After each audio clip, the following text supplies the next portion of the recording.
শ্রীলঙ্কায় যতগুলো টেম্পল আছে তার মধ্যে অন্যতম এই টেম্পলটি গঙ্গারাম টেম্পল। এটি শ্রীলঙ্কার কলম্বো শহরেই অবস্থিত। মূলত এই টেম্পলটি হচ্ছে বৌদ্ধ ধর্মাবলম্বীদের। এখানে গৌতম বুদ্ধের বিভিন্ন ভাস্কর্য, প্রচুর পরিমাণে ভাস্কর্য দিয়েই ঘেরা এই মন্দিরটি, এবং ভিতরে বিভিন্ন কারুশিল্প থেকে শুরু করে ওদের ঐতিহাসিক বিভিন্ন জিনিসপত্র এই মন্দিরে রাখা।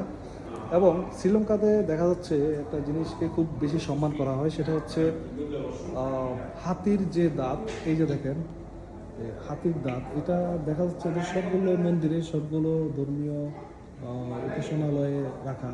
তো এই দাঁতটাকে ওরা খুব সম্মান করে, যেটা দেখলাম। তো এই মন্দিরটিতে কি কি আছে আমি একটু ঘুরে দেখাই, চলে।